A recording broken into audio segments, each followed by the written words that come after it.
You guys can join this conversation if you want. We'll just like rope you into the gravitational pull.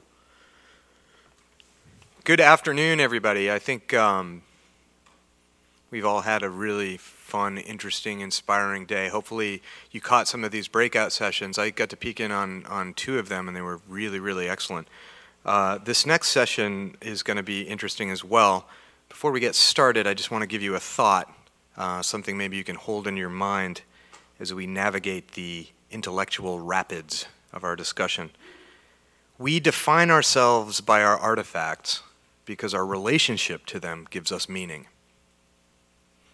Sandy Pearlman is the Dean's Professor for Interdisciplinary Innovation at the University of Toronto. Sandy was instrumental in making my favorite rock band, the Blue Oyster Cult, the apex of smart, weird, spooky, hooky rock. He was also a founding VP of eMusic and has worked with an early recommendation engine for digital music called Mood Agent. He's done tons of other stuff too. I would tell you to go to his Wikipedia page, but apparently it's under contention for its accuracy. So if you have any questions about Sandy's actual CV, you should probably hit him up after our conversation. Sandy has been bringing the bad news that nobody wants to hear forever. And I've always found that, and he might take issue with this characterization, that there's a grain of optimism in even his most dire pronouncements. For example, Sandy's theory of the paradise of infinite storage, where collapsing costs of storage and compression technology for digital audio means that all the music ever recorded can fit on something as small as a guitar pick. And of course, that would be shareable. Now, this would obviously frustrate anti-piracy efforts and efforts around compensation for artists and rights holders, but note that he calls it a paradise. Because there may be a social good in all that access, although he would readily admit that musicians and the benefit to musicians may not be immediately discernible. Sandy also came up with the 5-cent solution, which years ago aimed to arrive at a price point for music online that consumers would be willing to pay, and that would have, at least according to his numbers, created a huge influx of cash into an ailing industry. That idea did not fly with rights holders back in the day, but how crazy is it in a world where we're now talking about fractions of pennies per stream? Sandy also spoke very early and often about the vinyl resurgence as a potential bright spot for the music industry. Now, we know that this is unlikely to return the music industry to its previous lofty economic position, but it is a growing segment of recorded music sales, and it doesn't seem to be going away, even as new digital platforms come along. So that doesn't sound completely apocalyptic. As a recording engineer, Sandy also understands format. He knows about the importance of cultural preservation. In fact, he works with the Library of Congress on identifying recorded music of national cultural significance. Sandy's been talking about these issues at conferences since, I think, the very first music conference was held in a cave in Mesopotamia. I believe that the big debate back then was how many pelts a crude guttural sound was worth. Sandy and I have actually done a version of this show at other conferences. This is the very first time that we've had this conversation on my home turf here at FMC. So maybe you can think of this interview as something along the lines of Anakin Skywalker interviewing Emperor Palpatine, except the dark side is maybe actually not so dark. Come on up.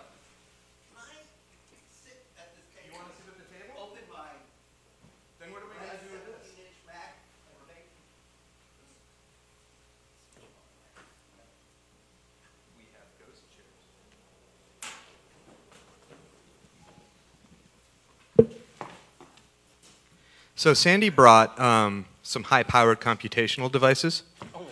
Only two. Only two of them is necessary for our purposes today. Okay. Wow. You got your microphone. Yep. You got your paper. Is it picking me up? Can I leave it laying there? No, you have to hold it. Oh, man, I don't know. Handheld? I can go like this. Watch.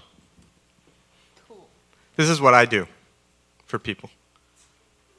This is how far I'm willing to go. Let's open this one. Okay. Keep on talking. I'm going to keep on talking. Sandy, we've all gone over so many times how the music industry is messed up, Yeah. right? Yeah. But it does seem to be rebuilding itself to some extent, but there's a tremendous lack of confidence about whether the new version will benefit musicians on any level. And as a matter of fact, we talked about that yesterday so much that I'm sure that I felt my head was going to explode, and I'm sure that some of the audience did as well. But people keep making music. Anyway, why do they do that? Because they like doing it. But why? But we hear so much about the idea that this is only an opportunity for people to make money. Like, is money the primary driver? Should it be the primary driver? Absolutely not. Although it'd be great if musicians were paid for what they do. Why is it great? Because they have to pay for their guitars, their amps, their acoustic Steinways, their Bosendorfers, their Martins. I could go on. Mm-hmm. And also the industry that I was very fond of, that I grew up with, that the records that I listened to benefited from a massive backline of specialized skills, talents, and people pursuing vocations within this music industry that might not have even been about the performer or the songwriter. And you were a beneficiary of that system as well. Is it a loss to our culture if that goes away? Absolutely a loss to our culture, but it's not necessarily the case that it's going away. Against all odds and all reasonable expectations, how many tens of thousands of people are being taught in recording arts academies these days?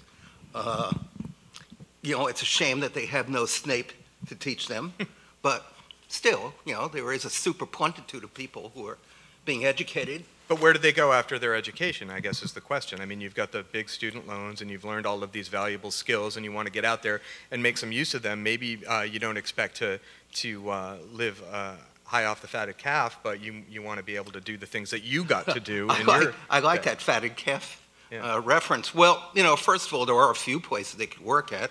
I mean, some recordings are still being made by professionally qualified engineers and producers. One sphere of the semi-music business is gaming, and that sphere has actually begun to get out of the box and stop making scores exclusively or mainly on an in-the-box basis, and has begun to go back and record at least real analog instruments, if not on, yes, sure. It's been a real payday for Eastern European symphony orchestras that'll work for almost nothing. So if you are the music director of the Sofia Philharmonic or the Bucharest Philharmonic or something like that, it's been okay for you. So why do you think the video game designers find the analog expression more attractive, even though they're creating these things that are ostensibly the example of the ultimate digital cultural artifact? Well, I actually have to know quite a few people working in this sphere of the semi-music business, and they've decided that recording and generating music totally in the box actually creates an impoverished experience, which is not as attractive or sticky or engaging, as recording real musicians. So when we're talking about in the box, we're talking about generating sound, mixing records, mastering records, all within a computer, with probably fewer and fewer analog instruments, or having the digital signal path replace the old analog signal path. So that's interesting. Not entirely true, because there is also a huge and burgeoning market in the development and manufacture and sale of analog signal processing gear that can get somewhere into this chain, of even originally I forgot this will not work here, of music objects originally recorded on a digital basis. So, you can loop the stuff out through the analog outputs and work with the stuff in the analog domain and then send it back to hell. Is that a market? Is there a market for that? Because when you hang around with enough engineers all the time, you occasionally hear them actually laugh about the idea of selling MP3s or even making money off streams, because why would anyone want to buy it? It sounds like crap. Well, is there anybody here who is in the engineering, producing, or professional audio universe? Raise your hands, don't be ashamed. Okay, so do you read tape op? All right, I read nothing but tape op. Yes. Do you read mix? I mean, I'm, whatever, professional audio digest, whatever it's called, PAD, et cetera. Well, I think you'll find, I think you will verify that the action is mainly, these days, in analog gear, often a reproduction of classic circuitry of the 40s, 50s, 60s, 70s. I just noticed that one of my favorite pieces of equipment, the analog and digital ADR complex compressor and dual noise gate, is now back. An incredibly unreliable piece of equipment. I own many of them just so I have one that works. But it certainly was the key to the sound of many of my records, including Give 'Em Enough Rope. And when I was out on the road mixing the Clash, and I brought along a bunch of API 560 graphic equalizers and one of these A&R compressors, when I had to go home after mixing the show at the Santa Monica Civic Center, Mick Jones said to me, I'm trying to reproduce his accent, "Oi, Sandy, you're taking our guitar sound home with you, aren't you?"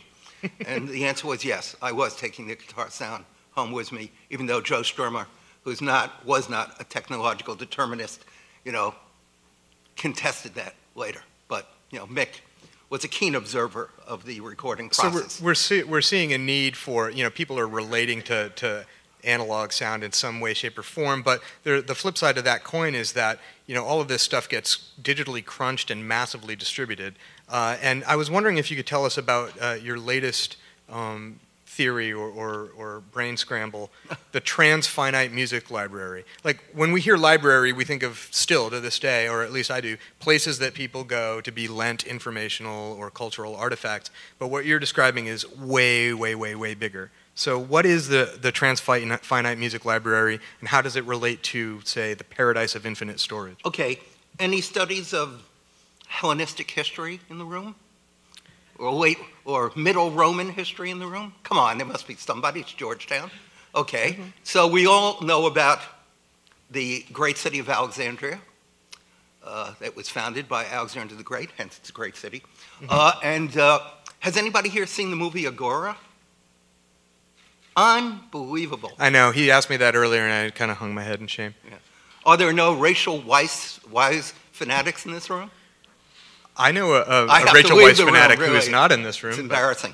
So anyway, in the great city of Alexandria was the Great Library of Alexandria, one of the cultural nexuses of the ancient world, and this supposedly, in theory, had the largest collection of books and papyri and scrolls, etc., ever assembled in one place. It was burnt, depending on who you blame, either the Romans, the early Christians, or Obama.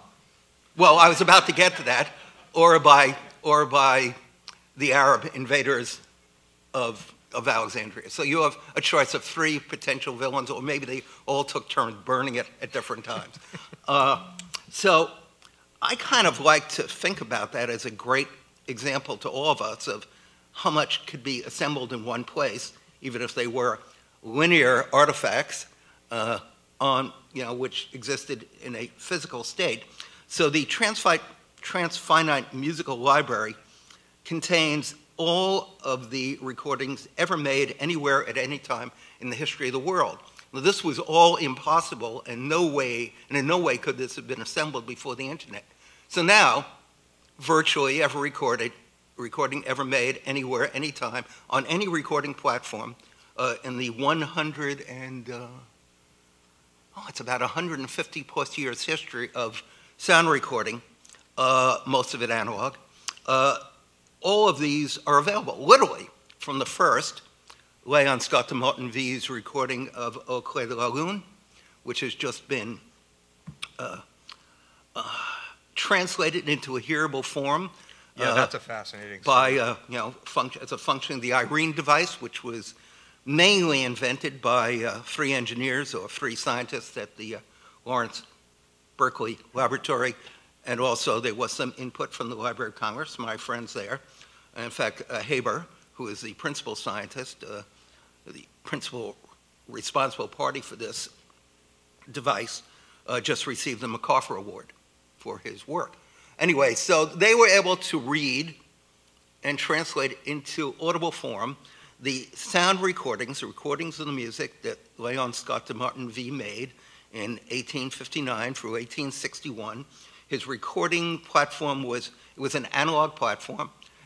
He recorded on sheets of sooty paper, lamp-black paper, and he recorded using a kind of very, very, very early microphone, which drove a stylus, which inscribed the waveforms on the sheets of paper. This is really a marvelous way to record. It's almost, if you can picture it in your mind, it's like an etching that carries sound, and it's hard to even consider what that means. But the recording is available online, and you can hear it, and it's quite beautiful, and the story is really interesting. It contains in its narrative, in its history, like a ghostly artifact that I think it actually makes what's captured in that audio etching even more special when you know the story. But Sandy, there's a lot of, you say that the Transfinite Music Library has everything from that point all the way to, potentially infinity, but we do know that there's a ton of cultural works that haven't been properly digitized or that represent significant hurdles to preservation, and not everyone has the ability to get a MacArthur grant to use the latest technology to do that. So can you tell us a little bit about your work at Library of Congress, which again is not a particularly nihilistic thing to do? Yeah, well, I want to go back, I want to backspace a few commas and add this.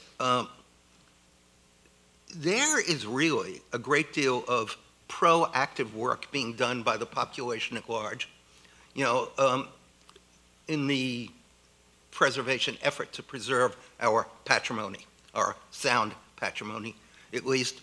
There are sociopathic uploaders. There are uploaders who feel they are serving the greater good by uploading. Even people who are merely pirates are often uploading recordings that really nobody would know about unless they had uploaded them. For example, I teach a course, or I used to teach a course at McGill University called the Philosophy and Aesthetics of Music Production, and I assigned I assigned 5 assignments a semester, which I require that they write 5 papers for me a semester. One of them a long paper, and the other one no more than 7 or 8 pages long. And one of my students came up to me and really wanted to write about Don McLean's, not American Pie, but Vincent. Okay, so I said, normally I would not want to hear Don McLean's Vincent, but okay, I'll give you a shot. And I did a little research, and I found some uploads. In this case, they hadn't even reached YouTube, which we will get to, but they were merely on, a bunch of BitTorrents. And people had actually gone to trouble of uploading Tori Amos singing Vincent. This was actually a really interesting interpretation of the song.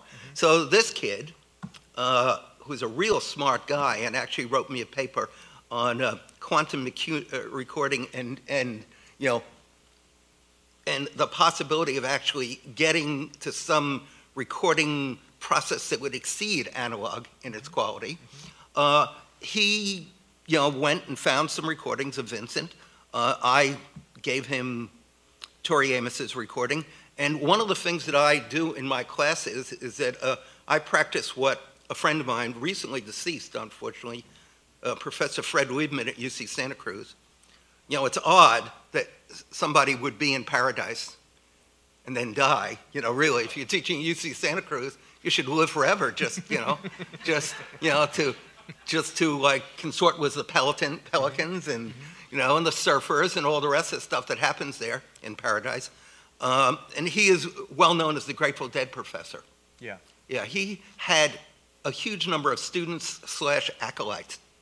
His classes took place in an auditorium that held 500 people, and there were always 200 people standing and sitting and violating the fire laws in these auditoriums. Anyway, good guy, a really good guy, a real shame, you know, that he has moved on to another venue. But he described what I do as recording-based musicology. And that's because there is no definitive recording or performance of anything. Mm-hmm. And the more performances that you expose people to, the more information that they are able to internalize about what was the potentiality of what the composer, you know, had created originally.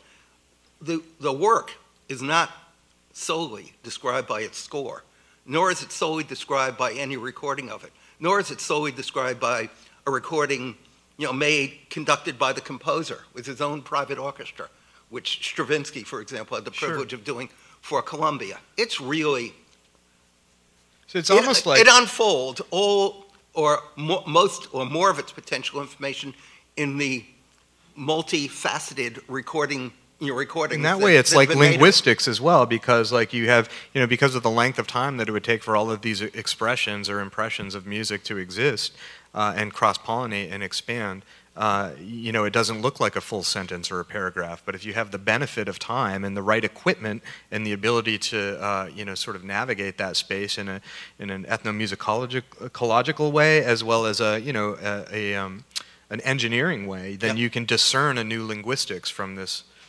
transference. Yeah, actually interesting. Fred Weidman was an ethnomusicologist. He created the departments at Brown, no great shakes, but he also created the department at the University of Washington, which is like really an important department, and then got recruited to Santa Cruz and moved from Seattle, which I think is almost paradise, you know, to real paradise down there in Santa Cruz. Well, let's talk about like what happens when, say, the Library of Congress is doing its selection process to figure out what is an important cultural work, audio work, or recorded work in the United States. Patti Smith's Horses, for example. Tell us about how that came to be recognized. Sure. I'm an old buddy of Patti's, and in fact, I will, before I embark upon this, and you can bring me back to the main theme anytime you like, except when I don't want We had a theme? Wait. Unless I don't want to go back there. But I was going to say that apropos this recording-based musicology, you really haven't lived until you've gone through the entire corpus of Land of a Thousand Dances. You laugh. Why? Oh, it sounds great. Yeah. I mean, first of all, Land of a Thousand Dances has so much to tell us in the fantastic recording of Cannibal and the Headhunters about the Chicano music scene in LA and how it developed. The original recordings, the New Orleans recordings made in New Orleans, have so much to tell us about, you know, what things were like in the New Orleans scene in the mid-60s. And Patti Smith's recording has so much to tell us about nothing so much as the power and the extent of the human imagination when it is wielded by a weapon, as a weapon by somebody with infinite courage and infinite intelligence. I gave a speech in honor of Patti Smith at the Riot Girl conference in Seattle. Conference in Seattle. I was there. Was it a good speech? It was fantastic. RFO, which means right effing on, for those who are culturally ignorant. And I just counted the ways in which Patti Smith was like kind of operating at such an exalted level that it was almost unfair to turn her loose because, you know, once she got a shot at the big time, you know, she got there in a very strange and winding, pathy kind of way. So now if you want to, we'll roll me back in. Yeah, I mean, gently. So we know that... Reel me back in, I think that's... We know that Horses is very significant. I think oh, right. So many of us feel that, like, just as music fans. But, you know, we're talking about the Library of Congress. Yeah. Everybody imagines this as being like some sort of stuffy federal something or other. And it is. Yeah. So are there any members, are there any people who work for the library here? I'm glad we could confirm that. All right. No? All right. There are no people here on the National Recording Preservation Board of the Library of Congress? Yeah, you can talk shit now, Sandy. All right. Well, I'm not. No. I'm just kidding. So I am. And a couple of years ago, I guess I got there 3 years ago, really because of the FMC. They had a slot on the National Recording Preservation Board, which was occupied by the former executive director of sainted memory, Jenny Toomey, also known as L'Orange, right? Okay, and when L'Orange moved on to the Ford Foundation, just as Ford was getting out of, the valley of near bankruptcy, they needed to put somebody else or just lose the position and have no fanatic musicians advocate on the board. So they put me on, fanatic in all in many ways, all senses of the word. And so I got there, and we have a nomination process where we nominate a limited body of works, of recordings, every year that we want to see preserved using the best technology available right now, which might be the last time, which may also be the technology on which these recordings are preserved for eternity or as long as our civilization persists. And so everybody was given an opportunity to get up if they wanted to and make a speech supporting the nomination of some recording to be preserved for as long as our civilization shall persist. And so I got up and talked about somebody that virtually nobody there had ever heard of, and her name was Patti Smith. And I talked about horses and what, like a form buster this was, how the French poetry of the late 19th century had invaded, the rock and roll of the late 20th century, how this had been an inspiration not only to music lovers everywhere, but to women, everywhere who wanted, to make their own path, and do what they wanted to do in the music business, for lack of a better pejorative term, etc. And somehow I got through to them. And it was nominated and it was voted in by the committee, and then approved by the Library of Congress. So I said, wow, this is pretty cool. Yeah. So next year I got up and made a speech about, well, first of all, does anybody know the band Love? Yeah. All right, raise your hands, I just want to see. Well, that's not so bad. That's pretty good. And we all know Arthur Lee, those of us who know the band Love.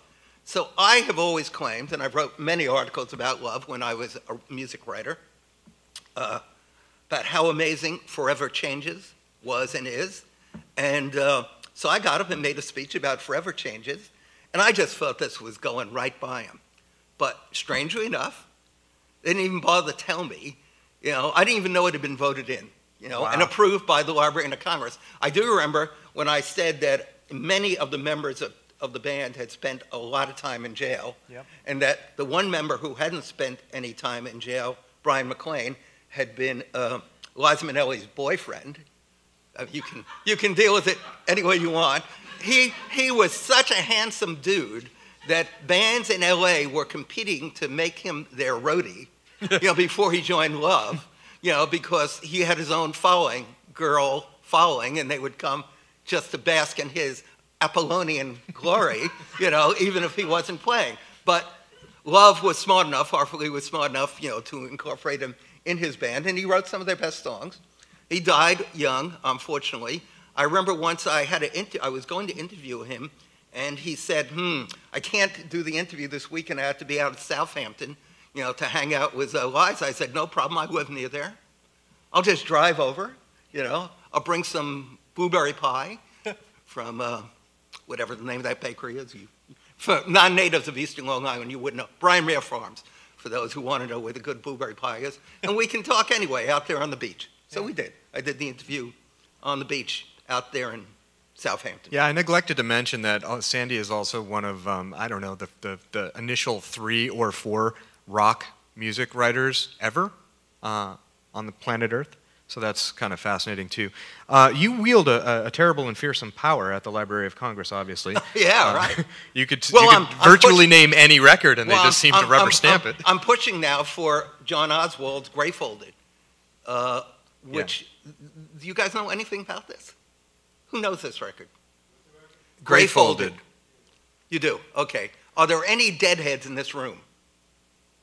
Wow, this is disturbing. I was Jerry has only been gone for 18 years, and yet the cult is unraveling. I don't want to believe it. I was going to raise my hand, but I didn't want it to damage my reputation any more than Twitter does. John Oswald is a musician and computer scientist of a sort who was one of the first people to be sued by the RIAA and by the Michael Jackson legal army when he created these unauthorized mashups of all sorts of works, including, I can't remember, the recording that he committed. He didn't do the Steely Dan Billie Jean one, did he? No. Oh, no. okay. But I can't remember which recording he created sacrilege against, but the Jackson legal army was right there. But he had also done some authorized sacrilege as a hireling of Elektra Records, which still somehow was drawing on the illusion that the great genius Jack Holtzman was still there, and that they had some sort of residual mission to enlighten humanity as to what great music was. So anyway, David Gans, this is name may be all right to the few deadheads in the room, knew Oswald and knew his work and brought the work to the attention of Jerry and Phil. That is Jerry Garcia and Phil Lesh for whatever. And for those who don't know, which is almost everybody here. And they just loved what Oswald had done. So they did something very unusual.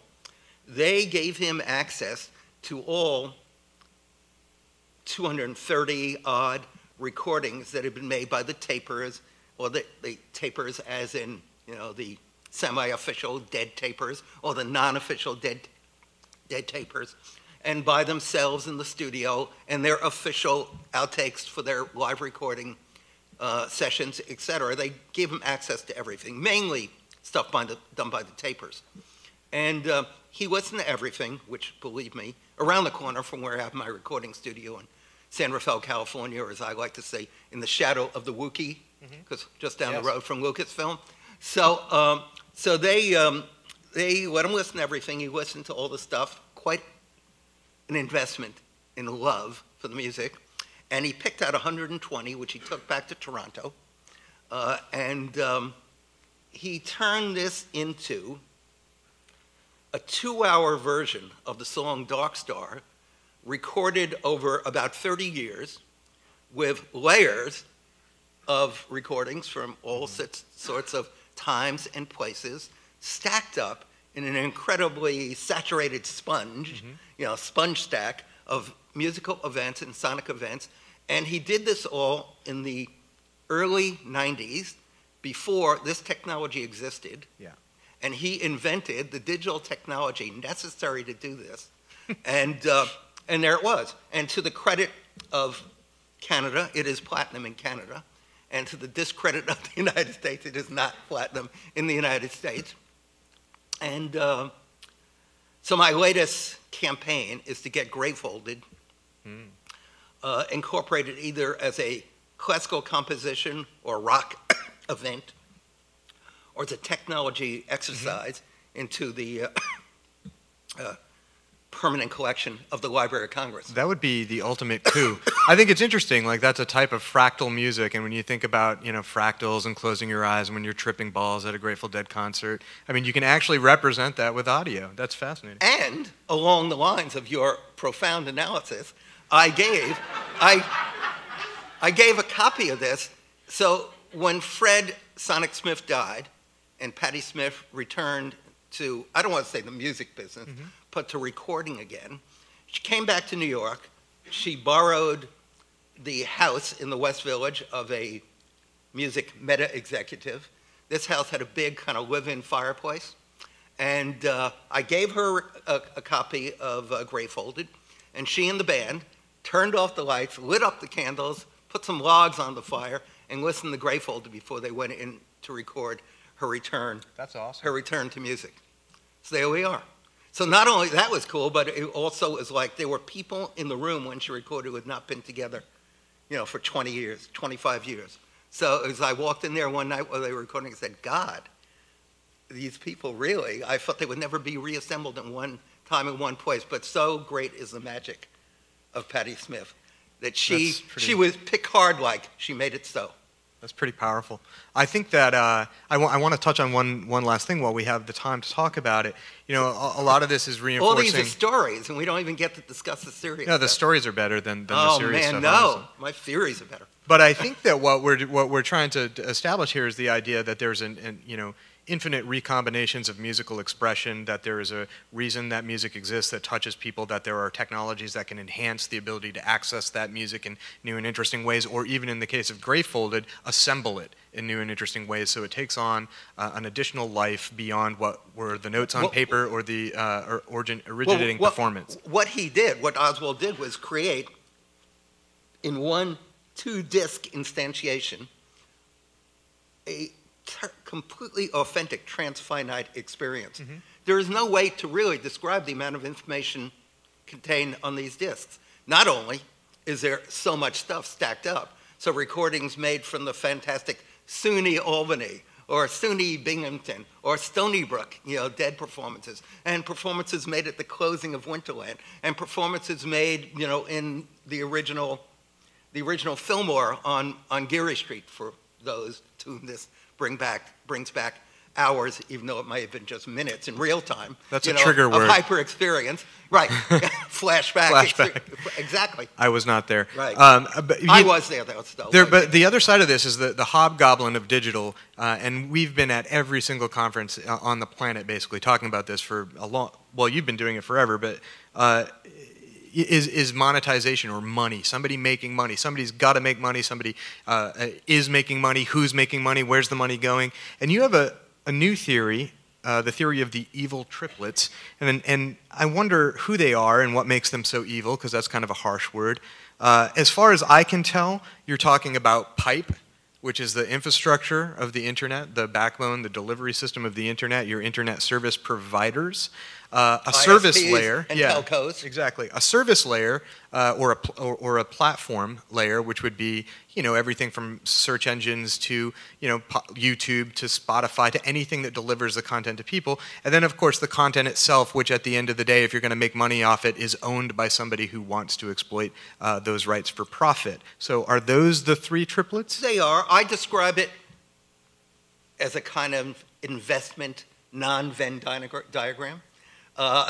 And what I mean by that is that one layer gets, I don't want to say all, because technically that would, one layer makes all the money, or virtually all the money, and that's the backbone, the carriage providers, as I like to put it, but it sounds a little too friendly.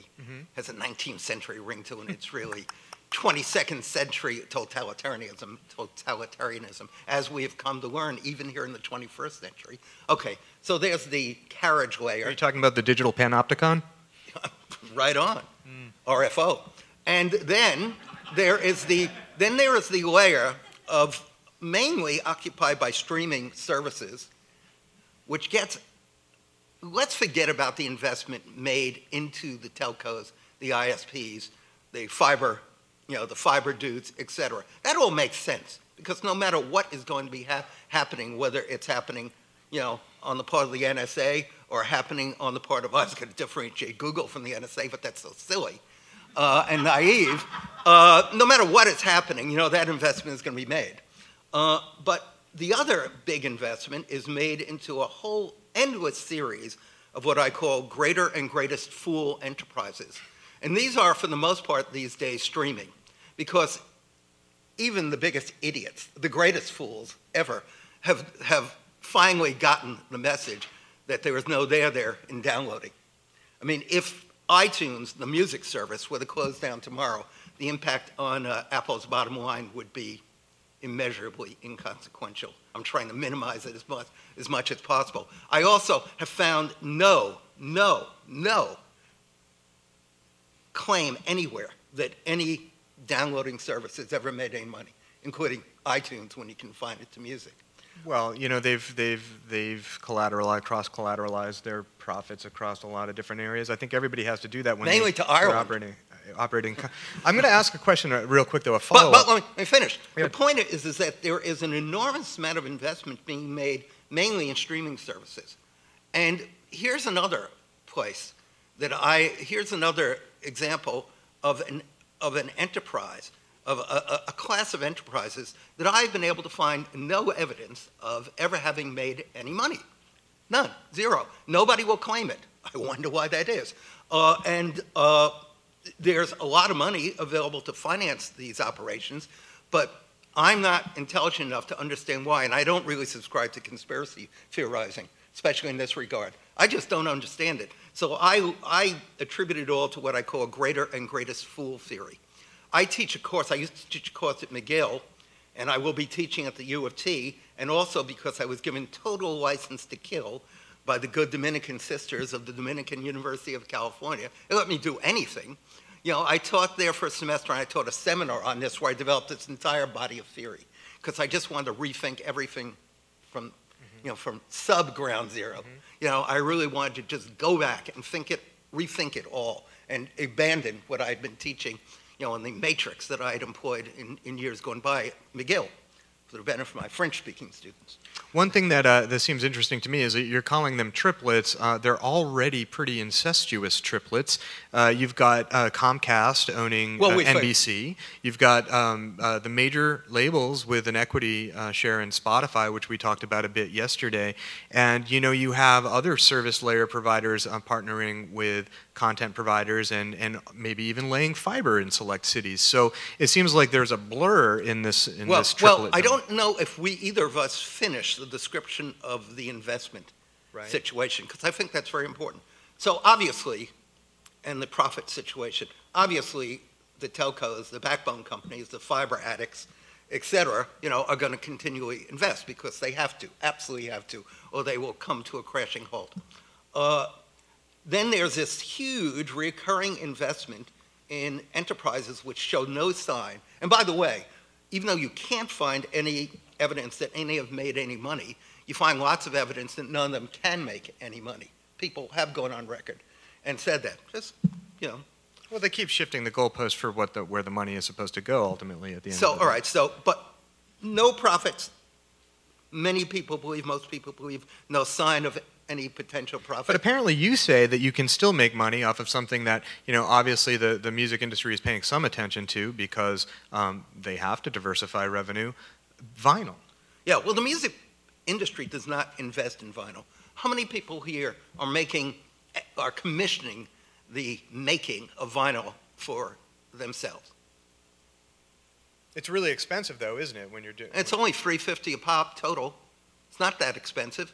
Are you selling it yourself? Yes. So I've had a couple of like orgiastically revealing, you know, or orgiastically magnificent revelations about vinyl. For example, we all know, I hope, Patterson Hood, drive-by trucker dude, all right? So a few months ago, I went to see him in Mill Valley. I can't even, like, even to me, it's a joke, and I live up the road. So I went to see him play in Mill Valley, and he had his table set up outside of Sweetwater, which is a legendary venue. He was performing as a solo artist, without the 18 other guitarists in the truckers, and so he was selling CDs. And he might have been selling download or download coupons, I don't know. Mm-hmm. I like to think he's too smart for that. Mm-hmm. And but what was he really selling? T-shirts and all the usual stuff. Well, what was he selling the most of by far? The record. Vinyl, $25 a pop, $3.50 to manufacture. Everything else, if you're selling it yourself, is yours. Now, one thing about vinyl is that the music industry has been slow to awaken as to how big this is, especially in terms of profit potential. So like artists are getting, you know, to make their own vinyl. It's not all profit. You do, I'm sure, have to pay the record company something, you know, for the rights to use these masters to make your vinyl. So I don't want to exaggerate too much, but it's an awful lot of money depending on your deal. And I did a calculation once that, let me see if I can just find this, because this is really a pretty... Find it quick, because we have to wrap up. We have an FCC commissioner here we go. In the House. The cost to manufacture a vinyl LP was 100 to 200 gram virgin vinyl, stuff that the record companies had not used in an eternity. they wouldn't know virgin vinyl. I don't want to finish the statement. Okay. Therefore, each 100 million vinyl LPs cost about $350 million to manufacture. It's a third of $1 billion in North American nomenclature. Assuming the wholesale cost of a vinyl LP, I'm including everything, and I'm really overstating this, is about $10, packaging, whatever, you know, and I am overstating it.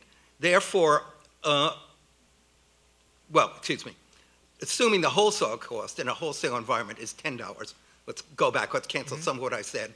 It's built into it, but anyway, and if you're selling this yourself, if this is your own private Idaho of vinyl, you know, you're not dealing with selling this to anybody on wholesale.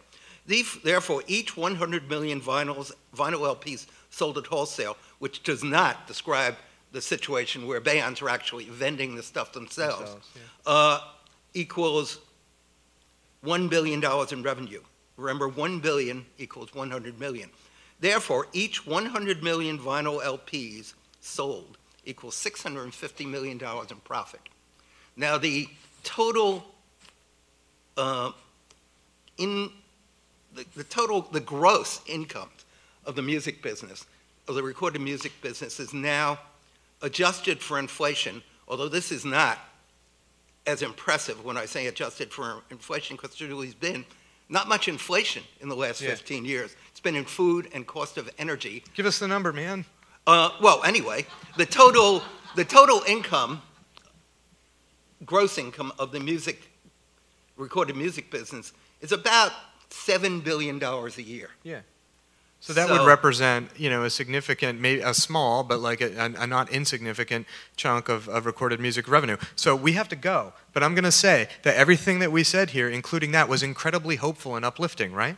We did our job. Well, the last word is you could actually imagine, and I taught a course on this, an alternative vinyl economy that makes more money and certainly returns more of it to the artist than the entirety of the now depraved, and decadent conventional music business. Just something to think about. Yeah. And I hope you do. Thank you, Sandy.